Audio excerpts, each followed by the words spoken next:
Meet లో ఎన్నో సంచలనాలున్నాయి. కొందరిపై ఆరోపణలు, మరికొందరిపై అనురాగాలు, ఇంకొందరిపై విమర్శలు. ఇలా నవరసాలు నిండిన ఆమె ప్రెస్ మీట్ లో ఎవ్వరికి అంతు పట్టనిది గ్యాంగ్ లీడర్స్. హరీష్ రావు, సంతోష్ రావులను ప్రజలకి లీడర్లుగా కాకుండా గ్యాంగ్లకు లీడర్లుగా మారారంటూ ఆ గ్యాంగ్లతోనే బీఆర్ఎస్ పార్టీని ముంచేలాగా కుట్రలు పన్నుతున్నారన్నది కవిత చేసిన ప్రధాన ఆరోపణ. పార్టీలో ఉంటూ సెపరేట్ గ్యాంగుల్ని మెయింటైన్ చేస్తున్నారంటున్నారు కవిత.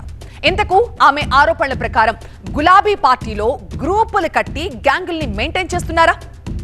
తెలంగాణ సీఎం రేవంత్ రెడ్డితో కలిసి హరీష్ రావు, సంతోష్ రావులు కుట్రలు పన్నుతున్నారనేది కవిత చేసిన ప్రధాన ఆరోపణ. అసలు తన లేఖను లీక్ చేసింది కూడా వీళ్లే అని, దీని అంతటికీ పునాది పడింది కూడా హరీష్ రావు, రేవంత్ రెడ్డి ఢిల్లీ ఫ్లైట్ ట్రిప్ లోనే అంటున్నారు కవిత. ఈ మేరకు ఆవిడ చాలా తీవ్ర ఆరోపణలు చేశారు. సో హరీష్ రావు కాంగ్రెస్, బీజేపీ రెండు పార్టీలతో టచ్ లో ఉన్నారని, వాళ్ల మద్దతుతో బీఆర్ఎస్ ని వీక్ చేయాలన్న ప్లాన్ చేస్తున్నారంటూ కవిత ఆరోపించారు. ఇక కాళేశ్వరం సిబిఐ విచారణ ద్వారా కేసీఆర్ ఇమేజ్ ని డ్యామేజ్ చేయడమే వాళ్ల పన్నాగం అంటున్నారు కవిత. సంతోష్ రావు కూడా కుట్రలో భాగస్థుడేని, ఇద్దరి వల్ల కూడా తాను బలైపోయారంటూ ఆవేదన వ్యక్తం చేస్తున్నారు కవిత. ఇక హరీష్, సంతోష్ గ్యాంగ్లు బీఆర్ఎస్ లో చేసిన కుట్రలు, కేసీఆర్ కుటుంబాన్ని విడదీయాలంటూ వాళ్లు వేసిన ప్లాన్లు అన్ని కూడా కవిత చెప్పారు. ముందుగా హరీష్ రావు మీద ఆవిడ విమర్శల వార కురిపించారు. ఆయన ఎలాంటి పనులు చేస్తున్నారని కవిత అన్నారో ఆమె మాటలోనే విందాం. హరీష్ రావు 20 మందికి పైగా బీఆర్ఎస్ ఎమ్మెల్యే క్యాండిడేట్లకి ఫండింగ్ చేసి తన సొంత ఓట్ బ్యాంక్ ని సృష్టించుకుంటున్నారని కవిత అన్నారు. పార్టీ ఓడిపోతే తనకు మద్దతుండాలన్న ప్లాన్ తో ఆయన ఉన్నట్లుగా చెప్పుకొచ్చారు. అంతేకాదు హరీష్ సపోర్టర్స్ రెగ్యులర్ గా హంపీకి వెళ్లి కేసీఆర్ కు వ్యతిరేకంగా అక్కడ స్ట్రాటజీలు చేస్తున్నారని కూడా ఆరోపించారు. 2018 ఎన్నికలలో హరీష్ రావు గారు 20-25 మంది ఎమ్మెల్యేలకు ఎన్నికలలో అడిషనల్ ఫండింగ్ ఇచ్చారు. పార్టీ ఇచ్చింది కాకుండా. ఏడికేలు వచ్చినాయి హరీష్ రావు గారికి అన్ని డబ్బులు? 100% కాళేశ్వరంలో జరిగిన అవినీతి నుంచి వచ్చిన డబ్బులే. ఆయన ఆలోచన ఏం చేసిందంటే, ఏమన్నా కొద్దిగా అటు ఇటు అవుతుందేమో రిజల్ట్, నా దగ్గర ఎమ్మెల్యేస్ ఉండాలని ఆలోచన చేశాను. నీకు అసలు అట్లాంటి ఆలోచన ఎందుకు వచ్చింది? నేను కట్టప్పలాంటోని కేసీఆర్ గారి దగ్గర ఉండేటోని అంటావు కదా, నీకేం అవసరం వచ్చింది ఎమ్మెల్యేస్కి సపరేట్గా ఫండింగ్ ఇవ్వడానికి? ఎవరికి తెలియదు అనుకుంటారా? ఇవి ఎవరు చెప్పరు అనుకుంటారా? ప్రతి ఒక్కరు చెప్తారు ఎమ్మెల్యేస్ ఓపెన్. నా పేర్లు కూడా తెలుసు, చెప్తే బాగుండదు, ఎమ్మెల్యేలు ఇబ్బంది పడతారు. గమ్మత్ ఏముంటుందంటే, ఒకసారి హంపీకి పోతారు వీళ్ళందరూ, మీ అందరికీ తెలుసు ఆ స్టోరీ. హంపీకి పోయి పాటలు పాడుకుంటారు, మొత్తము చాలా మంది కలిసి కేసీఆర్ గారిని చాలా అవమానకరంగా మాట్లాడతారు, ఒక పార్టీని వెన్నుపోటు కొడదామని డిజైన్ చేశారు. ఇదంతా వీరికి తెలుసు, హరీష్ రావు గారికి తెలుసు. నేను ఆ రోజు సాక్ష్యం ఉన్న హరీష్ అన్న వచ్చి లిటరల్లీ రామన్న చేతులు పట్టుకొని, అరే మామయ్యకి ఎప్పుడా సింకర్ సేల్, నేను మామయ్యతోనే ఉంటా అని చెప్పి అక్కడ మాట్లాడుకున్న వాళ్ళందరినీ పెద్దసారి దగ్గర అవుట్ చేసిండి. ఆ తర్వాత పర్యవసానంలో ఈటల రాజేంద్ర అన్న బయటికి వెళ్ళడం. ఈ మహానుభావుడు వల్ల జగ్గారెడ్డి దగ్గర నుంచి మొదలు పెడితే, చెరుకు శ్రీనివాసరెడ్డి ముత్యంరెడ్డి అన్న కొడుకు దగ్గర నుంచి మొదలు పెడితే, రఘునందన్ రావు గారు, మైనంపల్లి గారు, విజయశాంతి గారు, విజయరామారావు గారు, ఆయన పాత పెద్ద ఆయన ఉండే ఈటల రాజేందర్ గారు, వీళ్ళందరూ పార్టీలోకి వెళ్ళి పోయినరు కదా, పోలేదా? ఇవన్నీ హరీషన్న చేసినాయి కదా. ఇక ఈటల రాజేందర్, మైనంపల్లి హనుమంతరావు, విజయశాంతి లాంటి నేతలు బయటికి వెళ్లిపోవడానికి హరీష్ రావే కారణమని ఆరోపించారు. కవిత ఆరోపణల ప్రకారం హరీష్ రావు గ్రూప్ ఎలాంటి ప్లాన్ చేసిందో ఒక్కసారి గ్రాఫికల్ గా చూద్దాం. సో చూసారు కదా, కవిత చెప్పిన గ్యాంగ్ లీడర్ 1 ఎవరంటే హరీష్ రావు. ఫస్ట్ నుంచి కూడా హరీష్ రావు మీద ఆవిడ తీవ్ర ఆరోపణలు చేస్తున్నారు. సంతోష్ రావు గురించి పెద్దగా చెప్పడానికి ఏం లేదంటూ కూడా ఆవిడ వ్యాఖ్యానించిన మాటలు మనం చూసాం. సో హరీష్ రావు ఏం చేస్తున్నారంటే, గ్యాంగ్ లీడర్ 1 ఈయన 20 మంది బీఆర్ఎస్ ఎమ్మెల్యేలని తన గ్రిప్ లో పెట్టుకున్నారు. వీళ్ళందరూ తరచుగా హంపీలో వీళ్ళ మీటింగ్స్ జరుగుతూ ఉంటాయి. సో అక్కడ వీళ్ళందరినీ కూర్చోబెట్టి కొన్ని స్ట్రాటజీలు పన్నుతూ ఉంటారు.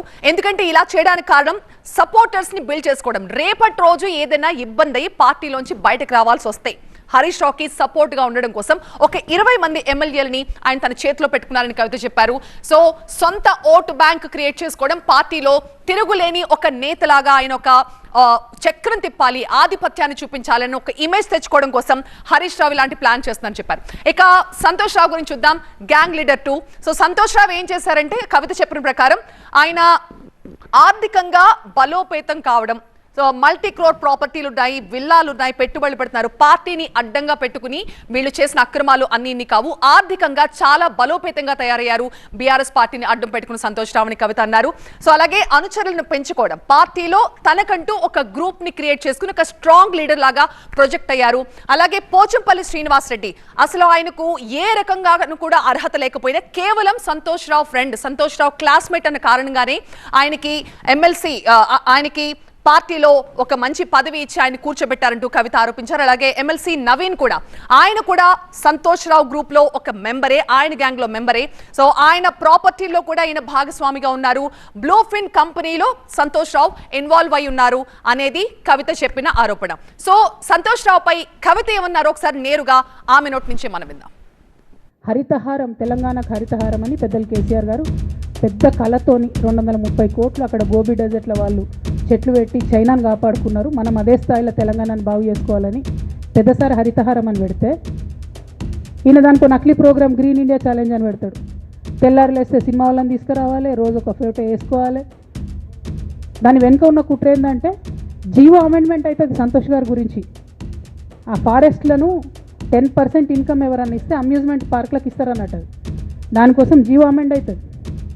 దానికి ప్రభాస్ గారిని, చిరంజీవి గారిని, అనేక మంది సినిమా స్టార్లను మోసం చేసి వాళ్ళని తీసుకుపోయి వాళ్ళతో ఫోటోలకు పోజులు ఇప్పించి ఫారెస్ట్లను కొట్టేయాలని ప్లాన్ అయినది.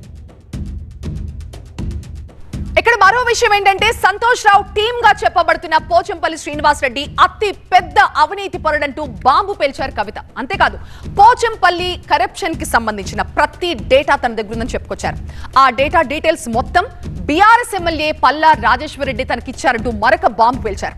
అసలు పల్లా రాజేశ్వర్ రెడ్డి పోచంపల్లి డేటాను కవితకి ఎందుకు ఇచ్చారు? పబ్లిక్ గా పల్లా పేరుని కవిత అంత ధైర్యంగా ఎలా ప్రస్తావించారు?